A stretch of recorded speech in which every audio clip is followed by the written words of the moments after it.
السلام علیکم دوستو، میں ہوں علی شاہد اور آپ دیکھ رہے ہیں جاننا ضروری ہے۔ ناظرین اکرام، اللہ تعالیٰ نے فرعون کی لاش کو پوری دنیا کے لیے عبرت کا نشان بنا دیا ہے تاکہ آنے والی نسل انسانی اس سے سبق حاصل کرے، اور فرعون کی لاش سے جڑے ایسے کئی اسرار راز ہیں جو اللہ تعالیٰ نے قرآن مجید میں بیان فرمائے ہیں، اور جسے آج کی جدید سائنس اپنی کڑی ریسرچ کرنے کے بعد تسلیم کرتی نظر آتی ہے اور مانتی ہے کہ یہ وہی فرعون ہے جسے اللہ تعالیٰ نے پانی میں ڈبو کر ہلاک کیا تھا۔ ناظرین گرامی، فرعون اس وقت کے بادشاہوں کا لقب ہوا کرتا تھا، یعنی جو بھی بادشاہ بنتا تھا اس کو فرعون کہا جاتا تھا۔ ڈاکٹر مورس بوکائے کی تحقیق کے مطابق بنی اسرائیل پر ظلم کرنے والے بادشاہ کا نام رامسیس براؤن تھا، لیکن ناظرین وقت گزرنے کے ساتھ ساتھ کئی واقعات ایسے ہوئے کہ ان ممیوں کا انکشاف دوران تلاش یا پھر اتفاقیہ ہو گیا، اور ان ممیوں میں سے جھوٹے خدا یعنی کہ فرعون کی مامی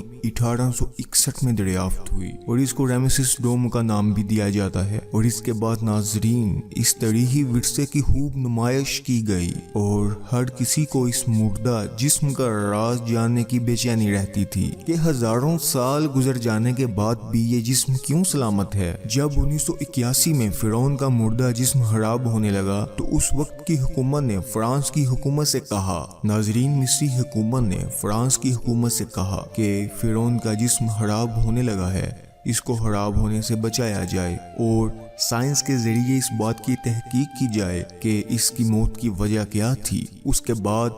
فرانس کے سب سے بڑے ڈاکٹر مورس بوکائے، جو کہ ایک عیسائی تھے، انہوں نے اس مردہ جسم پر کام کرنا شروع کر دیا، اور کئی دنوں تک ریسرچ کرتے کرتے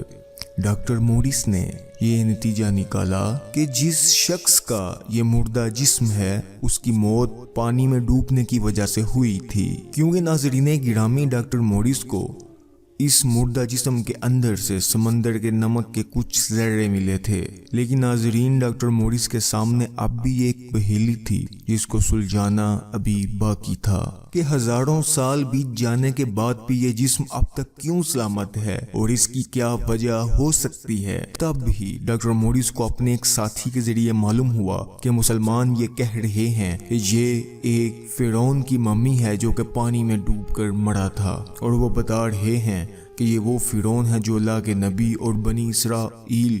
کا قتل عام کرنا چاہتا تھا، اور فرعون کی لاش کا ہمیشہ محفوظ رہنا اور سمندر میں ڈوب کر مرنے کا ذکر ان کی مقدس کتاب قرآن مجید میں آج سے 1400 سال پہلے ہی بتا دیا گیا تھا۔ ناظرین گرامی، ڈاکٹر مورس کو یہ بات سن کر بہت زیادہ حیرت ہوئی کہ جس بات کا پتہ میں نے بڑی بڑی جدید مشینوں کے ذریعے انتھک محنت کے بعد لگایا ہے،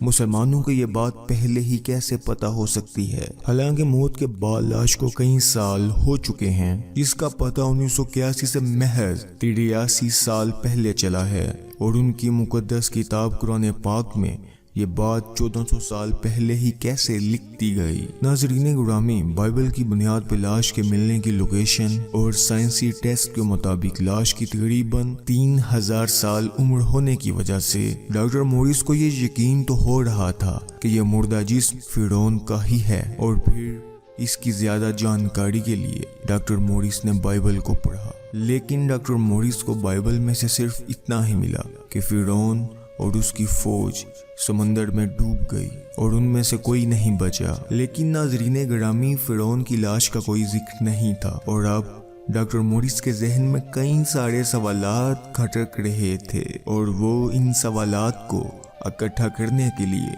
سعودیہ میں چل رہی ایک بڑے سیمینار میٹنگ میں حصہ لینے کے لیے چلے گئے، جہاں انہوں نے فرعون کے اس مردہ جسم اس کے ٹیسٹ میں جو ملا وہ لوگوں کو بتا رہے تھے۔ اسی وقت ڈاکٹر مورس کی بات سن کر ایک مسلم ڈاکٹر نے قرآن پاک کھول کر قرآن پاک کی آیت سورہ یونس آیت نمبر 92 پڑھ کر سنائی، جس میں اللہ تعالیٰ ارشاد فرماتا ہے، اے فرعون، آج ہم تیری لاش کو بچا لیں گے، اور تاکہ تو اپنے بعد والوں کے لیے عبرت کی نشانی بن جائے، اور بے شک اکثر لوگ ہماری نشانیوں کو سمجھنے سے ضرور